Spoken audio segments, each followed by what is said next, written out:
It's odd, isn't it? Because we've often said here on the show before, when you go and stay in a hotel, I don't know about you, whether it's a hotel or a boarding house or a guest house, whatever, it's a treat, isn't it? It's somebody else looking after you, making the breakfast, bringing the toast if you're lucky, that sort of stuff. It should be a real experience where you kind of feel recharged, happy, and more importantly, not being lectured and hectored at from the moment that you check in.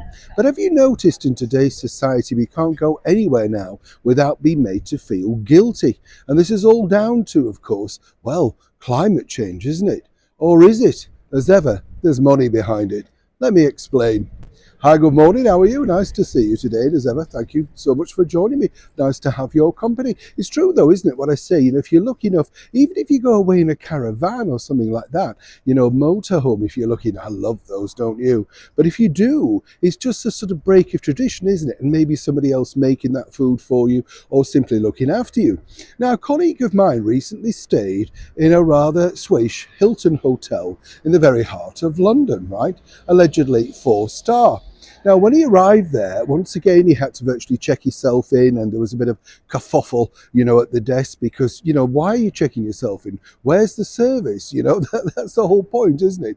Anyway, it sort of escalated, really, and I was fascinated by this because we had a meeting, we had a quick chat, in the bar, and he was showing me around, and I said, oh, very nice. But even really in the breakfast room, you have to get everything yourself, the coffee, the toast. There's no service. It's almost like being in McDonald's, but you just pay over the odds.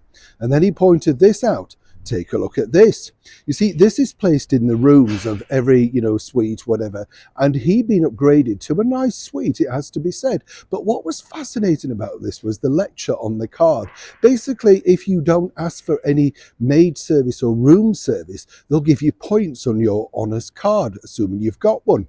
Now you might think, oh, that's not bad. Yes. Well, they're talking about saving the planet, all that sort of stuff. It's absolute rubbish. It's basically cutting down jobs.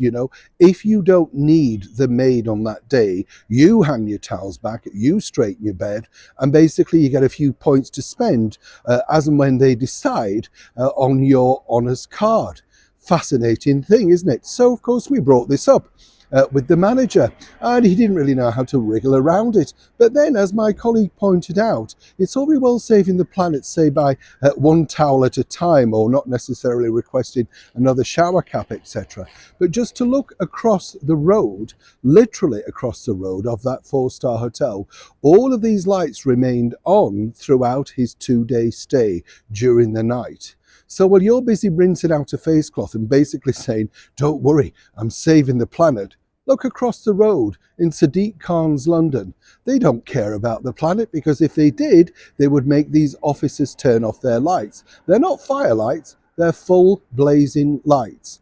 And as for the hotel, they're simply ripping you off by not employing staff. So effectively, you pay to stay there, all the while making your own bed, serving your own breakfast, and if they had their way, simply also checking in yourself. What luxury is that? Do like and share and let me know what you think to this particular story. What do you think? Am I right or am I wrong? Should you have a little bit of luxury if you're paying a substantial amount of money? Or as my colleague said, even when he left the hotel and he requested a receipt, oh, we've emailed that to you. And then he said, well, I'd like a paper one. They said, oh, no. We're saving the planet. Do let me know. Neil Sean in the very heart of London.